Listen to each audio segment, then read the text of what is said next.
Hey everyone, it's Mark again. Welcome to the frozen wasteland that is Iowa in January. It is so cold out that I can barely even be in the heated workshop just because the amount of heat escaping through the door is about the same as the heat coming in from the heater.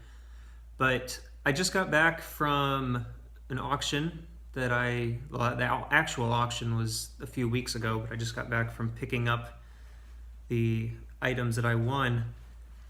This particular auction, it's all industrial surplus.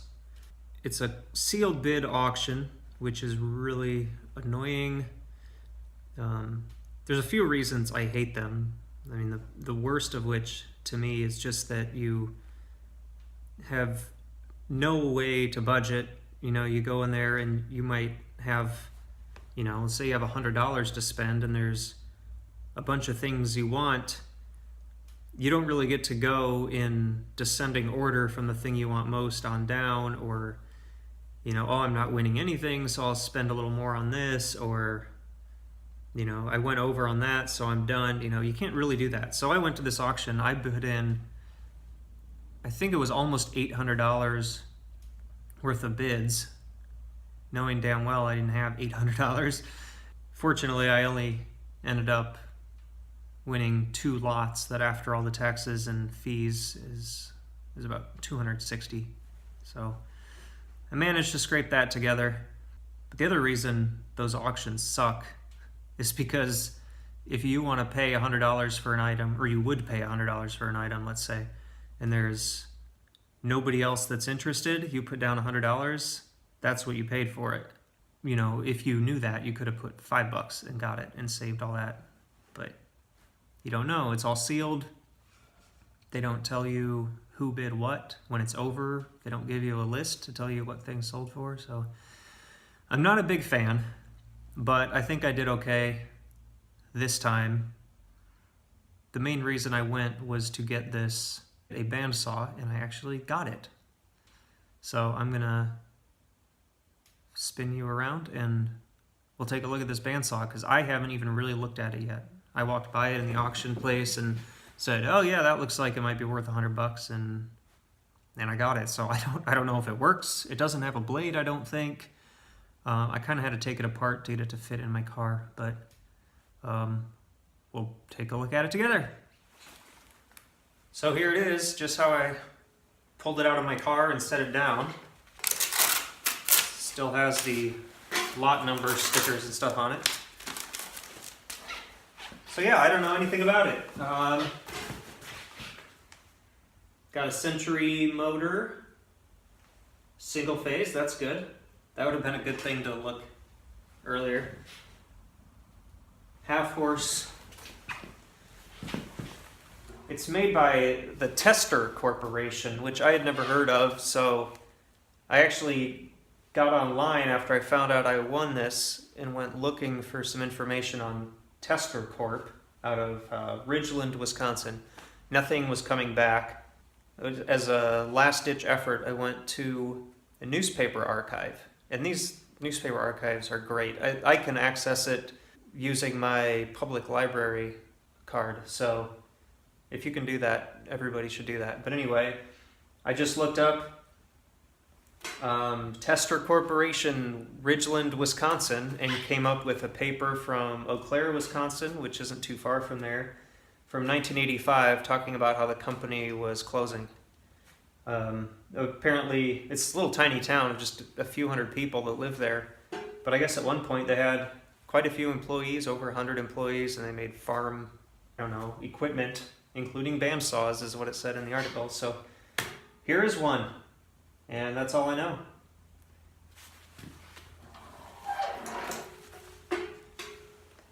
Well, it goes up and down.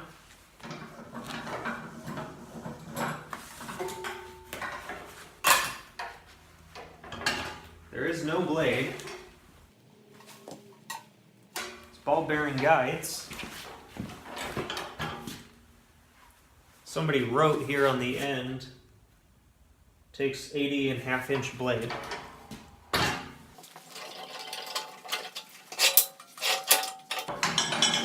It's got a nice clamp clamping mechanism. Yeah, it doesn't look like a bad little unit.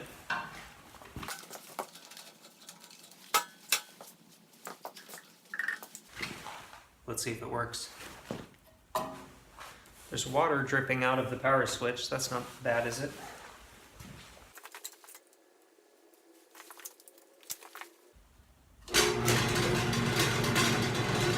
All right, it turns.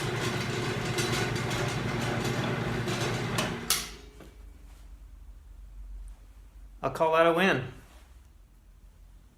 So yeah, I'm not going to do a whole restoration on this or anything, but I probably will take it apart, just clean it up, grease things. And also I like doing that because it just kind of gives me a familiarity with the tool, and I kind of know how it works. I know all the things that need to be done and everything in order to maintain it. So I'll do that. I don't know if that'll be video worthy, but maybe we'll do that. Alright, let me show you the other cool stuff I got. Well, at this auction, as I said, I kind of just bid on a million things and put down low prices that, you know, I at least knew that I could recoup my investment. And this lots was one of those. I didn't really have a use for any of the stuff, except I wanted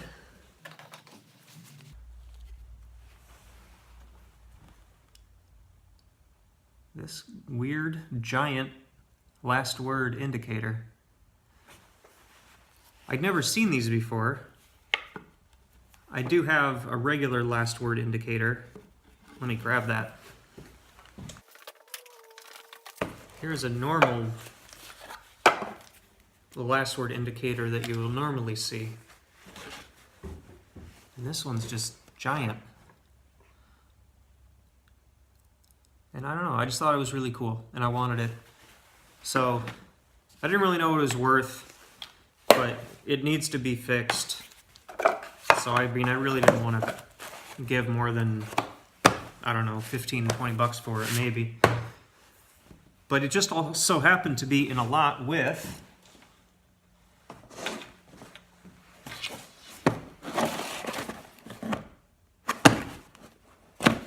this is a thing I have no use for, never heard of, but it measures force, apparently, in neither direction. Heavy cast iron. It's missing all the attachments, but they sell on eBay, so maybe I'll sell that, get a little bit of the money back. Oh yeah, I paid $100 for this lot, so. The world's worst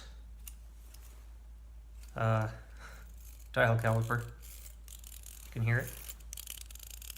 Yeah. Someone had even written on the back, trash.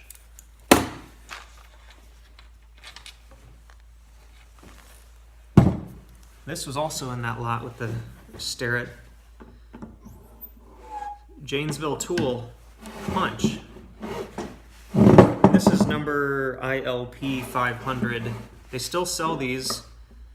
They're $300 or $400 for the press, and then another 100 or 2 for the dies. This one specifically is set up, it looks like, to just make a little bend in a piece of metal. Who knows what kind of factory or whatever this came from. But it's a cute little press, and I'll figure out something to do with it. In the meantime, it'll just look cool sitting on shelf.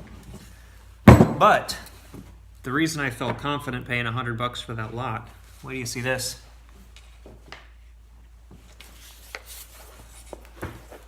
I know most of you see this cheap looking plastic box with the fake wood grain and know exactly what brand this is.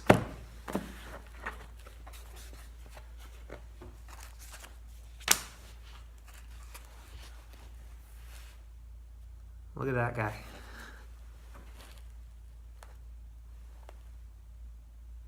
Just beautiful.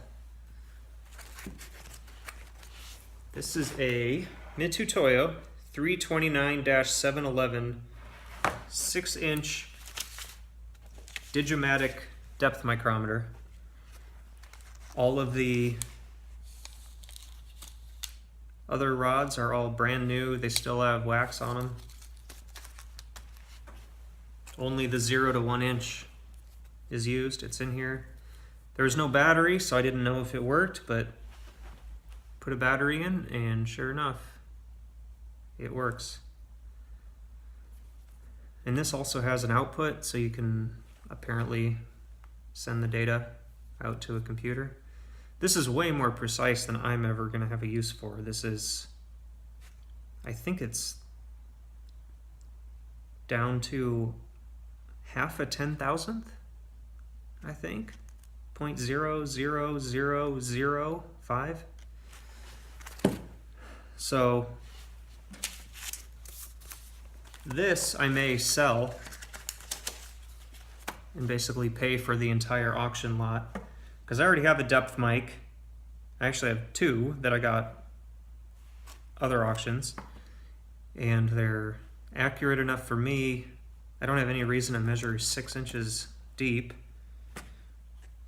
So this might sell and pay for the entire auction. We'll see. I gotta make up my mind on that. Well, I hope you enjoyed that little trip to the auction. Hopefully this will turn into a project video in the near future.